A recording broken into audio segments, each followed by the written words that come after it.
Well, good afternoon there, caregivers, and welcome to Flip the Script, where we are going to challenge the traditional dementia caregiving and empower caregivers just like yourself to make confident medical and caregiving decisions. My name is Laura Wilkerson. I'm a board certified nurse practitioner, and today we are going to talk about personalized care plans. Last week and the week before, we were talking about three different people: Bob, Esther, and Jim. Bob, Esther, and Jim all had a form of dementia, which we said was an umbrella term and is a symptom. And underneath that umbrella, it can be many different diseases. But we talked about Bob, and Bob had Alzheimer's. And we talked about Esther, who had Parkinson's. And we talked about Jim, who had vascular dementia. And I want to show you how this falls into place with an overall framework that I came up with called MAPS. So I'm going to show you here. So this is my MAPS framework, and today we're going to focus on personalized care plans and why personalized care plans will win every single time. If your loved one has ever gone into the hospital, have you ever found yourself frustrated, or if they were in a nursing home and found yourself really super frustrated with the fact that they were being treated just like everybody else? Personally, I can remember a time when my grandmother was in a nursing home right after her stroke, and nobody was really paying attention to what type of dementia she had. She had vascular dementia. And it was just amazing to me how some people, when they approached her, were talking really super loud as if she were deaf and couldn't comprehend what they were saying. And then there were other people who wouldn't even talk to her at all if there was anybody else present, like my mom or her sisters or her brother or even myself. If we were present, they weren't talking to my grandmother like she was a person. They were talking to one of us and expecting us to answer for her, when, if given time, she was capable. And remember, we want our loved one or our person with dementia to work to their abilities. We don't want to focus on their disabilities. We want to make sure that we're working toward their abilities and keeping that in mind when we're working with them. So we're going to focus on personalized care plans and why they will always win every time, and why you can't treat everybody just like everybody else. So when you're talking about personalized care plans, one of the things that you want to consider is when you're managing chronic conditions, targeting your interventions toward specific things, such as if an individual has diabetes or hypertension or heart disease, you want to make sure that you're including this in their story, including this in their health profile, so that there's regular monitoring. Personalized care plans often will include regular monitoring of those chronic conditions, so that you're meeting that person where they are, but you're also looking ahead and avoiding any hospitalizations, making sure you're maintaining stability and making sure that you're keeping that individual's care plan up to date. So managing those chronic conditions with targeted interventions. If they have hypertension, you're going to want to make sure that they're not eating a high salt diet. Or if they have diabetes, you're going to want to make sure that you're watching how many carbohydrates that they're taking in. Are they able to manage their syringes? Are they able to manage a glucose monitor on their own? Or are you going to have to hire someone to come in and help them? Preventing future complications. Risk assessments. Risk assessments are something that we do in healthcare all the time. We're looking at your person and seeing, might they be at risk for falls? Are they at risk for infections or pressure sores? Do we need to work on them with their gait, their walking, their mobility? What matters most to them? Do they want to make sure that they make it to somebody's wedding, or do they want to make it to their 97th birthday? We're looking at the risks and looking where they want to be and making sure that we're doing things to mitigate those falls, those infections, those pressure sores.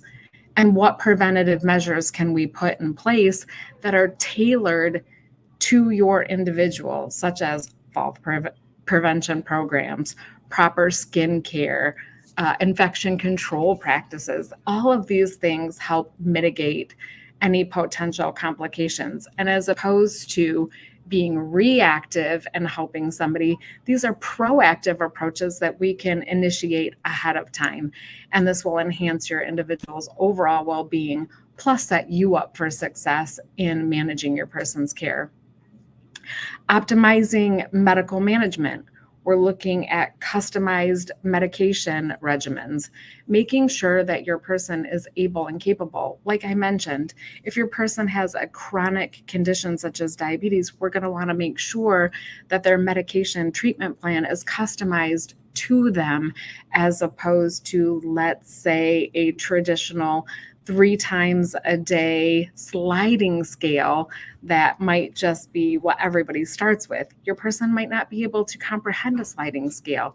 So we're going to want to make sure that those medications are tailored to your person. And once we tailor those medications, we're going to want to make sure that we have the support of you as the caregiver and from the person. Because when we get that support and we explain ourselves from the medical standpoint to you, this allows for much better adherence, what I call buy-in. If we explain ourselves well enough from the medical side, we're going to have your approval. We're going to have your person with dementia's approval, if they're able to still make decisions, approval, so that compliance is better and that they're better able to manage that condition. Excuse me. Pardon me. Regular reviews of their medication. This is really super important to me. A lot of times patients will come to my practice and they'll have 25 medications on their list. Nobody has reviewed their medications in forever. It is really super important that we're doing regular medication reviews. If your person hasn't had a medication review, that might be an appointment that you take your person in for specifically. Hey, doctor, hey, nurse practitioner, I want to review mom, dad, aunt, uncle's medications so that I know that everything that they're taking is exactly what they need. Oftentimes people will have 3, 4, 5, 6 specialists and somebody's put them on something over here and they're going to take it because the doctor, the nurse practitioner said so. And then they're going to take something over here so that they, can make sure that they're pain-free, but their orthopedist gave them something over here. So we just want to make sure that those medications, that we're regularly reviewing those medications so that they're taking the appropriate things, taking away anything that they might not need anymore. And then the last one is looking at your person comprehensively. A holistic approach to your person's healthcare is not only going to address their physical health, but their mental health, their emotional health, and their overall well-being. And if it all is cohesive, it's also going to take you as the caregiver into account as well, because we need to support you as the caregiver. We've failed as a medical community to support the caregiver for so long. We have somebody that comes in with dementia. We have somebody that comes in with Parkinson's, early onset dementia, whatever the disease process might be, and we treat them in the hospital or we treat them in the nursing home. But what we don't do is we don't educate appropriately. We've kind of packaged everybody up into a neat little package because that's what, Medicare expects us to do, have our outcomes met. And then we hand that person over to you, but we haven't equipped you with the tools that you need to take care of your person at home. So we need to make sure that we're meeting the mental health needs of you and your person, the emotional needs of you and your person, the chronic health condition needs of your person. And then this way we can kind of balance that out more for you and for them, and to have better compliance. And also coordinated care between your PCP and your specialist, between your PCP and any therapies that you might have, your interdisciplinary or multidisciplinary team all needs to be talking so that we can have a better comprehensive care package as we're taking care of your person and making sure that everything is coordinated and then passing along that information to you. Personalized care plans are super important and they significantly improve outcomes of your person. Goals are only as good as them being achievable by you or your person. So just giving a pat answer or giving a pat goal isn't going to help if your person can't attain it or if it's unattainable for you with your person. So if you've ever had any frustrations where you've been in the nursing home, like kind of what happened with my grandma, everybody was talking to us as her family member, not talking to her, not looking at what type of dementia she had. If you've had an experience like that, drop your comments below about how you voiced your concerns and how you managed to take care of your person while they were in a skilled nursing facility or in the hospital. I know this was much harder when we were in during COVID, and that's why telling your person's story is so important.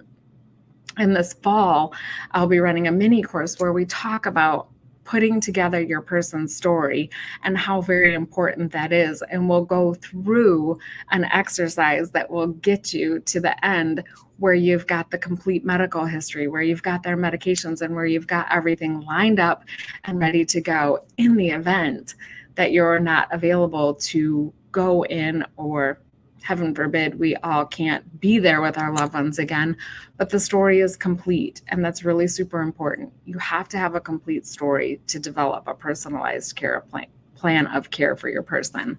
Again, personalized care plans of care will always win. And if you have any questions or concerns, drop them below and we'll see you next week. Take care.